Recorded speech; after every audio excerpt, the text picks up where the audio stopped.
காலை வணக்கம். இனி நாம் மன தூய்மை சிந்தனையினால் விளைகிறது. சிந்தனை என்பது எப்படி உருவாகிறது, செயல்படுகிறது என்பதை காண்போம். நாம் தலையின் மேற்பாகத்தில் மூளை என்பது இருப்பது அனைவரும் அறிந்ததே.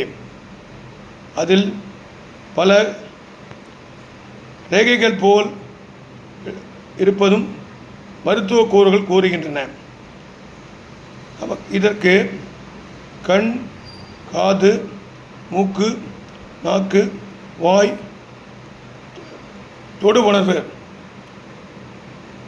இவைகளினால் நமக்கு சிந்தனைகள் ஏற்படுகின்றன.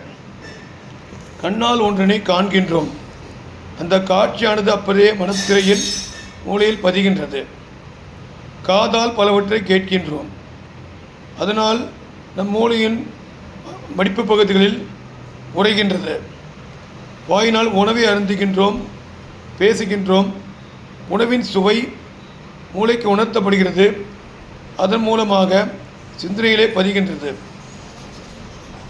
பேசுகின்றோம், பிறர் பேச்சை கேட்கின்றோம். இதனால் சிந்தனைகள் பதிகின்றது.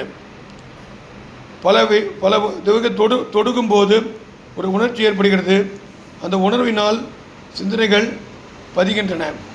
இந்த சிந்தனைகள் எப்படி பதிகிறது என்றால், ஆங்கிலத்தில் சொல்வார்கள் கான்ஷியஸ், சப்கான்ஷியஸ், சூப்பர் கான்ஷியஸ். அதாவது மேலார்ந்தவாறு இருப்பது நம்ம உணர்வு நிலை என்பது கூறப்படுகிறது.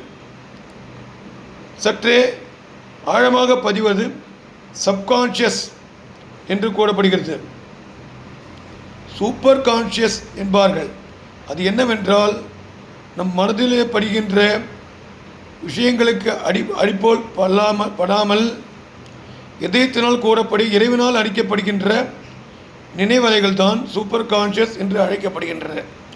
நாம் வாழ்விலே ஒவ்வொரு நாட்களும் சந்திக்கின்ற, பேசுகின்ற, கேட்கின்ற, சுவைக்கின்ற, தொடுகின்ற அனைத்தினாலும் எல்லா உணர்வுகளும் நம் சிந்தனையிலே பதியப்படுகின்றது. அதனை முகுளம் என்ற ஒரு பகுதியினால் அப்பப்போது நமக்கு நிறைவிற்கு கொண்டு வரப்படுகிறது. ஆனால் சில நிகழ்வுகள் மிக ஆழமாக நம் மனத்திரையில் பதிகின்றன. அது எப்போதெல்லாம் நினைவு கூறுகின்றோமோ அவை வந்து வந்து செல்லும். இதை தவிர நம் ஆழ்ந்த உறக்கத்தில் இருக்கும்போது நம் சிந்தனைகள் புறப்படுவதில்லை. ஆனால் நம்முடைய உள் உணர்வுகள், சப்கான்ஷியஸ் என்று கூறுவார்கள், உன்னுணர்வுகள் இயந்து கொண்டிருக்கும். இதன் சக்தியை அறிய வேண்டும் என்றால் நம் உடல் இங்கே இருக்கும். ஆனால் நம் உள்ளிருக்கும் தேவலோகத்தில் கூட செல்லும். ஆனால் விழித்து எழுந்தவுடன் அந்த காட்சிகள் மறைகின்றன. இதனால் ஏற்படும் விளைவுகளே நம் சிந்தனை துளிகள். இந்த சிந்தனை உறங்கும் போதும் விழித்திருக்கோரும் இடையராது வந்து கொண்டிருக்கும். அதனால் ஏற்படும் விளைவுகளே செயல்கள். செயல்களினால் மறுபடியும் உணர்வுகள் ஏற்படுகின்றன. உணர்வுகளினால் மறுபடியும் செயல்கள் ஏற்படுகின்றன. இது ஒரு தொடர் சுழற்சியாக ஒவ்வொரு மனிதன் வாழ்க்கையிலும், மிருகங்களின் வாழ்க்கையிலும், தாவரின் வாழ்க்கைகளும் இயங்கிக் கொண்டே இருக்கும். ஆனால் ஒன்றை கவனித்தோமானால், நாம் சுவாச பயிற்சி, பிராணாயாமம் என்ற பயிற்சியை பயிலும்போது நம் சிந்தனை ஓட்டங்கள் சற்றே மெலிந்து காணப்படும்.